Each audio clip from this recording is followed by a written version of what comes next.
Hello business leaders, welcome back to the COVID Business Corner. Each day we're tackling a different business topic to help you get through the COVID era as seamless, strong, and healthy as possible. Today's theme is all about the enterprise. You see, right now, big corporations are being scrutinized more than ever before. The COVID impact has drained the market cap of so many power brands in the S&P 500. The words bailout and too big to fail have already begun to frustrate many.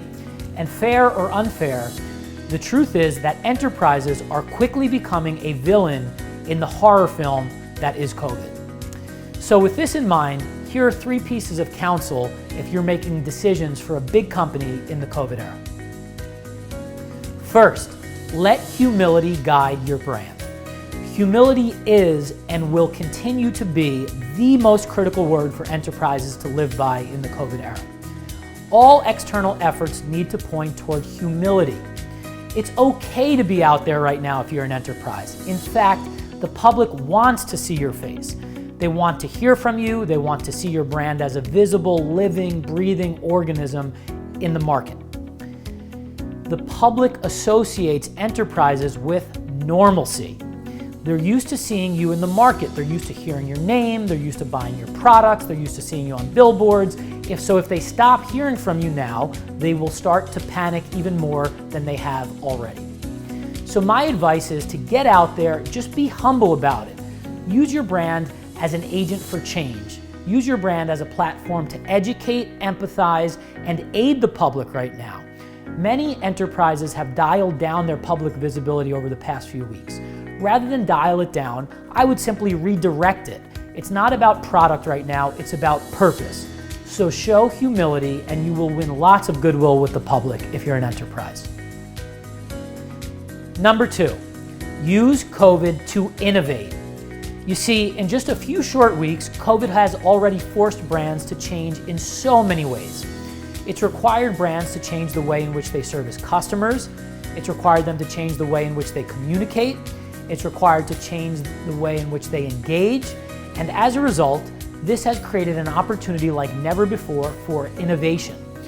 You see, innovation has already been among the top areas of investment for nearly 90% of the enterprise over the past several years.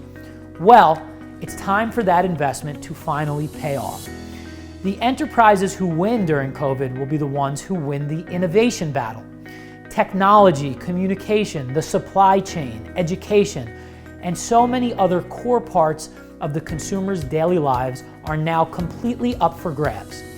Enterprise brands are the ones who have the wherewithal and the R&D to create solutions to address each of these areas. So for all the enterprises out there, the nation turns its lonely eyes to you. Now let's see you innovate. The nation turns its lonely eyes to you. And finally, choose partners wisely. If there was ever a time for enterprise brands and big companies to scrutinize their partnerships, now would be that time. You see, with budgets shrinking, increasing pressures on bringing speed to market, and the patience of the public waning by the day, COVID presents an opportunity for enterprises to take a long, hard look at their partners with an eye toward execution over anything else. Operating in the COVID era is all about getting stuff done. It doesn't matter how big the company is. There's no time for bureaucracy anymore. Enterprises can benefit from scrappy, smaller partners that are going to roll up their sleeves, be resourceful, and get stuff done for them. And most importantly, they're going to do it fast before their competitors beat them to the punch. So, if you're making decisions at an enterprise level, choose your partners wisely. Well, that's it for today, folks. Check back tomorrow for a new daily topic on the COVID Business Corner. All right, it's back to the war room now. Let's do this. Embrace the pace.